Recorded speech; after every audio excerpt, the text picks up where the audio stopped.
Hi, you're getting really low res full screen shoe for a sec. I'd like to apologize. This video was simultaneously incredibly rushed and also incredibly chaotic. So I hope that you guys enjoy.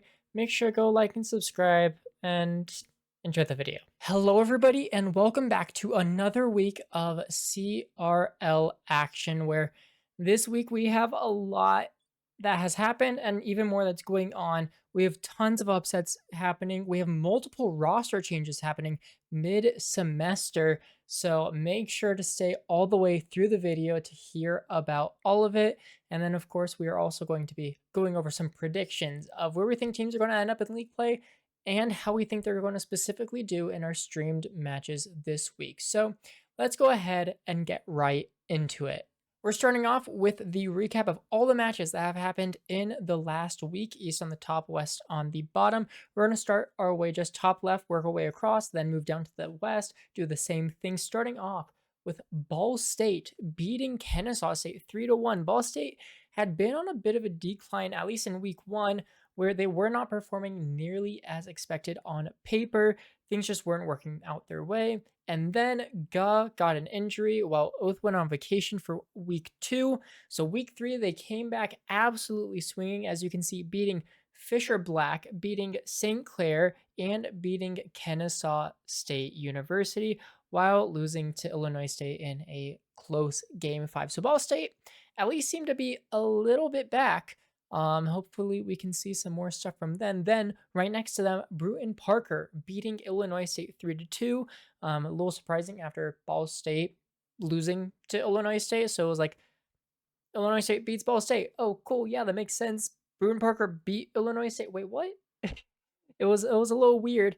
And then we move all the way over to the right side. I didn't feel like anything else was too necessary to talk about. The last one being West Virginia University sweeping Ole Miss. Ole Miss actually dropping 2 series this week, one to West Virginia, the other to Northwood White.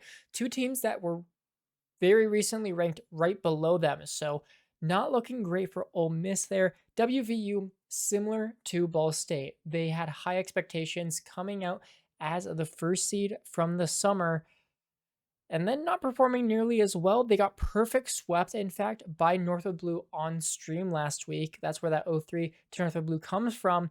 But sweeping Ole Miss in return does bring their value up pretty high in comparison. So good things from West Virginia there. Hopefully they can end the semester strong. And then moving down to the west, we're going to start off with Boise State beating Columbia College 3-2. These were the last 2 undefeated teams in the West. Northwood Blue and Boise State are now the only 2 teams that are undefeated, one from each conference. And then right next to them, Universite Carolina, or is it Universidad? Mexican Carolina beats Columbia College as well. What the heck? Columbia College Navy dropping 2 series in 1 week. Boise makes sense, but Carolina? Really? Come on, Columbia. I mean, they seem to really not be. A lot of these teams seem to not be putting in nearly as much effort as they should. I feel like that's actually been a big trend this semester is teams taking their spots for granted, not putting in nearly enough work, things like that. And then next on the list is Kansas losing to the University of Texas Arlington 3-2. So close best of 5, but UTA I definitely discounted pretty heavily. Kansas I was putting pretty high at the top. Now they seem to be really switching places with UTA getting that win. It was UTA's only win this week. Kansas, their only loss that's unexpected. The other 2 were to St. Edward's and Oklahoma Christian, which I think, we can all say is pretty normal. And then right next to it, Lubbock Christian beating Oklahoma Christian 3-2. And everyone's like, oh my goodness, Lubbock Christian, finally, they're doing well. And then they lose to Mizzou. So who knows where they stand? I certainly do not. And then next to them, St. Edward's versus Maryville, where St. Edward's, in fact, sweep Maryville. I always put St. Edward's over Maryville, but I would not have put this as a sweep whatsoever. Maryville slowly falling, but they're still getting all the wins that they need to secure playoffs so far. I believe they've only lost to Boise State, Columbia College, and St. Edwards. So they're chilling. They're fine. Actually, Maryville haven't played Columbia College yet, so they could actually upset that one. Um, we'll have to see. So Maryville, their only two losses: St. Edwards and Boise. That's it. But they were both sweeps, I believe. And so that is all of our special matches that I felt needed to be recapped. We're just flying through this all pretty quick. Next up, we have our league play predictions. We're getting the presentation PowerPoint back out. And you guys already know how this works. If you've seen my past weeks, these predictions are fully about where teams are going to end up in league play. So even though a team could have been 8th on paper, if they didn't do well at the very start, they're going to be dropping pretty far down, especially if they're losing to teams that they shouldn't have lost to. So this is specifically where I think they are going to be ending up in league play. It also helps a ton that now that we have 3 weeks worth of results, I can actually use the information of, okay, what's their record currently? What teams are they playing left up?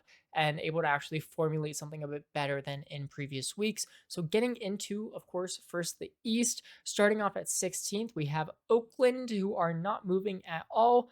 I honestly, at this point, think Oakland are going to go 0-15. They lost to Rochester at a game 5, who were their closest contenders, really. So at least were their closest contenders, because now we have St. Clair Saints in 15th. I'm sure a lot of people are going to be like, what? St. Clair? But they were doing well. They're doing great. What do you mean? Well, if you saw how they were doing in the recap of last week, they had a lot of unnecessary losses. That's because St. Clair actually made a roster change. Eris falling off from the roster, Kipper having to take his place, and Eris, I mean, doing really well recently, doing some NRG tryouts and tournaments. Clearly one of the better players on that St. Clair roster. Kipper, really big shoes to fill, and obviously probably not able to fill it. So St. Clair, I'm dropping way down.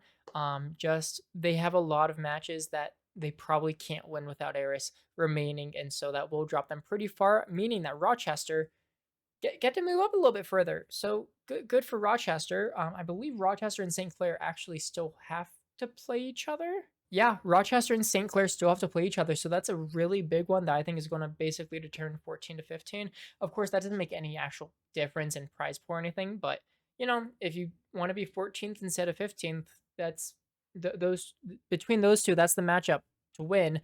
And then we have Nichols College now in 13th. Nichols College has actually been dropping pretty far down. I mean, yeah, so they've just had some unnecessary loss against such as Brewton-Parker.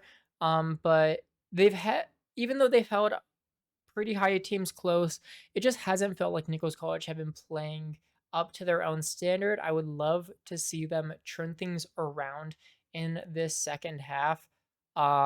They definitely have the ability to, but considering that they have now only beaten the 3 teams below them and they were all kind of decently close, I don't know if I have too much for Nichols, followed by Illinois State, just dropping down a little bit because Brewton-Parker is just massively improving. They've been getting a lot of good wins. They beat Illinois State, they beat Nichols, and then they've beaten both Rochester and St. Clair. So it seems like, they're just going to be beating all the teams below them at this point, followed by Akron Gold, haven't really moved much. Then Fisher Black, who've only dropped down because Ball State is back. Ball State, I mean, we talked about their recent wins, looking really solid. And also, BK really wanted me to say this. They swept Northwood Blue in NECC. Take that with a grain of salt. I don't believe that these secondary leagues mean much at all result-wise, just because there's so many inconsistencies with upsets and stuff like that, it seems like there just isn't as much motivation in those leagues. I think that it's very much chalked up to that. That would actually, I'm going to make a note for me in the future, make a video on if those side tournaments actually matter in power rankings. I feel like that'd be a great one for us to discuss. Controversial bit. Then we have Kennesaw State, not really moving at all. Kennesaw, I mean, big thing is their recent loss to Ball State. So I was like, okay, maybe Ball State should go above them. But because of Ball State's recent or early losses to teams such as Akron Gold and Illinois State, even though they're doing really well now, it's holding them back record wise to where I just don't think they can pass Kennesaw State. Then we have Ole Miss dropping down to sixth, of course, because of their recent losses to both Northwood, White, and West Virginia, who both moved up one rank because of that. Um, Followed by then Akron Blue, who also went above Ole Miss now. Because I think that Akron Blue is looking incredible. And then, of course, Fisher and Northwood. I forgot to change the colors on those last two. I can't be bothered. It's midnight right now. Only other thing I really wanted to talk about, though, is West Virginia seemed to really be back, as well as Ball State. Both those rosters, I think we could potentially see some upsets. I mean, if Ball State is able to upset some of their remaining matches, such as Akron, such as Northwood White, Ole Miss is a really big one, and West Virginia. So all those teams in the 3 to 6, Ball State have the ability and potential to upset. That could absolutely move them above Kennesaw State, potentially above Ole Miss, into the top 6. They still have that possibility for sure. It's just a matter of Ball State can get a couple of really solid upsets here, which on paper, it definitely would be an even match. So we'll have to see. But then we move on to the West, where, oh my, I hate the West. Okay, the West is the West. We all know what that means at this point. It's just, it's so bad that I can't deal with anything. Mizzou, I still have at the bottom. There's just not much I can really like say about them. I don't know. And then we get to where things get really weird, at least from, if you know my bias perspective, because Colorado State's now in 15th. CSU's not doing well. Recently, I mean, just got swept by Missouri S&T. I had to play. Yeah, you know it's bad when me, has to play on the pitch. The rosters are changing for CSU is all I know at this moment. I don't even know who's playing this week. I'm like 99% sure I'm playing. So that already, puts us somewhere. But yeah, I mean, I cannot credibly put CSU. I thought about putting CSU 16th, honestly.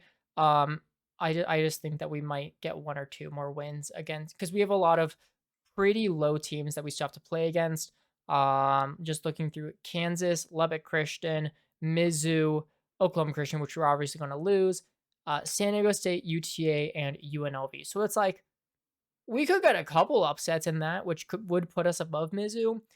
But I don't know what this. Let's just move on. Borrego's not great either. I mean, last semester they were looking decently strong. Of course, now Absorbent Karma is not on that starting roster, and they don't have an easy remaining pool. So they have a few that are right above them, such as actually no, they just lost to Kansas, such as Lubbock Christian, who they have to play. And speaking of Kansas, we should probably talk about them with that -4 drop. Big things is they lost to UTA and UNLV. UTA is the really big one that brings them really far down. They still have to play Boise. They still have to play, and then they still have to play Boise, and then they have this giant middle of the pack that Kansas just doesn't seem to be doing well against. Lubbock Christian can't really move them. Their losses are crazy, but then they beat Oklahoma Christian, so it's like, heck it. I don't know. UT Arlington jumping all the way up to 11th, though. Big things here. I'm going to be honest. I still think that UT Arlington as a squad skill wise is still bottom 4 for sure. The thing is that they're getting wins anyways over the likes of Kansas, over Lubbock Christian. So it's like they have to go up because that's how power rankings work. Missouri S&T is going up for exactly the same reasons. I think the big one is the fact that they swept us when I got randomly thrown in to play the day of. Um, so Missouri S&T is going up. Dragona's Carolina is going way up because they had such a hard roster at the beginning. And then they still have to play teams like Kansas, like Mizzou, like UT Arlington, where it's like no one knows what these teams are even doing. San Diego State's going up. They deserve this. Let's slow down for a minute. They deserve this. They beat Columbia College Silver. They lost to Dragonas Carolina. They beat Lubbock, barely lost to Maryville's Game 5, swept Missouri S&T, lost to Oklahoma Christian and St. Edwards, and then they lost to UTA. So it's like, okay, couple weird losses, but at the same time, they're getting a lot of the good wins that they need. So they're going up. And then Columbia College Silver, I'm putting at 7th. This is the first time I think anyone has not had the exact same top 6 the entire semester for West. It has always been, Boise, Columbia, St. Edwards, and Maryville, top 4, guaranteed. Oklahoma Christian, guaranteed 5th. Columbia College Silver, guaranteed 6th. I'm pretty sure I'm the first person to say that UNLV is going to make the national championships. They've been doing so well. They beat Columbia College Silver. Their losses so far are to Boise, Maryville, and Oklahoma Christian. So they have a ton of remaining matches, but they've gotten some solid ones out of the way that they needed to. Oklahoma Christian, they barely lost, sure. St. Edwards, they're probably going to lose. Columbia College are probably going to lose. And all they have to do is beat all these teams below them, which, if they beat Columbia College Silver, they should be able to do. Of course, they could ruin this and, get upset like 3 times. But who knows? Oklahoma Christian's same. Maryville's the same. St. Edwards same. Columbia College Navy same. And Boise's same. If you can't tell, I'm losing my mind over the West. I mean, I don't know what to do with the West anymore. Look how many of these are just rapidly changing. Like San Diego State moves up 2, Dragonas moves up 5, Missouri S&T moves up 3, UT Arlington moves up 4, Kansas, Borregos, and Colorado State all just drop. It's like, oh my god. And I probably got all of these wrong still because, why not? It's probably going to be like CSU, we're going to win 5 series for some reason and move all the way back up to like 10th.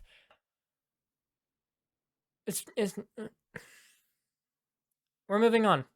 We're moving on now to our stream predictions for the week. Only things that need to be said.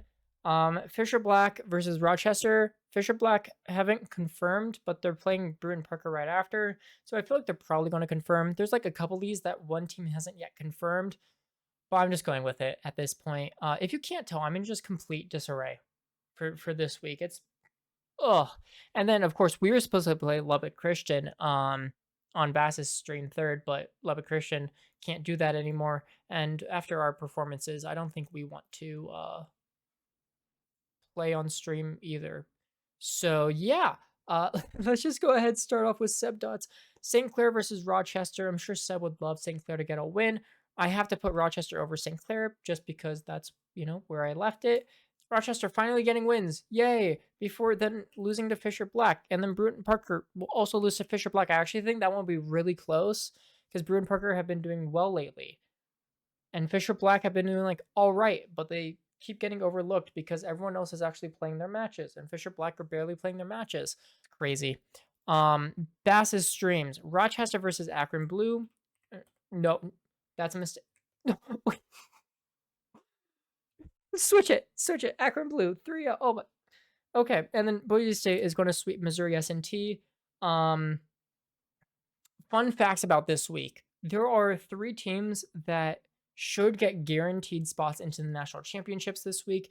Northwood Blue only need 1 more win. Boise State only need 1 more win, and I believe Maryville only needs 1 more win, maybe 2. Maryville is playing today on Halloween on Danger Taco's stream, where if they win, I think even just one of those series, they make it to the national championships. Boise State play Missouri S&T. They play Oklahoma Christian right beforehand. I believe that's also on Taco's stream. If Boise State wins either of those series, I think if they win either like a single game in it, they make it to the nationals. And then Northwood Blue play against Fisher here on Thursday. I'm assuming they'll play other matches as well the same day. if they get a single win, they also make it through to national championships. We're getting minimum 3, probably 5 or 6 teams making national championships this week, which will be very exciting. And of course, I will be talking about that next week. Then Ole Miss against Ball State. This is actually a really big opportunity for Ball State to upset. I do think Ole Miss are going to put in their hearts for this one, because that is a match right there that if Ole Miss loses, they could easily drop out of top 6. And that's a very scary thought for them that I don't think they will let happen. Then we have Northwood against Fisher. Very big deal. Number 1 against number 2 seeds of the East right now. Fisher's the most likely team to, let's be honest, take out Northwood Blue. How Northwood look amazing, and Fisher didn't play a single series last week, so Fisher, no, no, I'm not letting Fisher play like one series in like 12 days and beat the number 1 team in the entire world. No, not happening, Fisher. Columbia Silver against Lubbock Christian. It's also going to go to Game 5 because Columbia Silver really loves taking things to Game 5 for no reason. And then we get the Battle of Missouri S&T against Mizzou. I'm going to say Missouri S&T 3-1. I could totally see Mizzou taking that one, though. It's probably going to be closer than we think. But I also want Missouri S&T to win that because Mizzou's probably the only thing keeping CSU from the very bottom. And then Kansas against San Diego State. I want to say, honestly, another Game 5. I think that the mainstream is going to be very exciting this week. Bass, I'm sorry, you get 2 sweeps, but lots of stuff just happened, and I just spewed a ton of words. I am going to try my hardest to make this final next week much more composed. I'm going to try and record this earlier in the day, and hopefully I don't go absolutely insane by then, but considering the fact that I now have to also play the matches, I'm probably going to go insane. So I will see you guys next week. Make sure to go like and subscribe if you haven't already. I mean, yeah, lots of exciting stuff. So I'll see you guys next week. Peace out.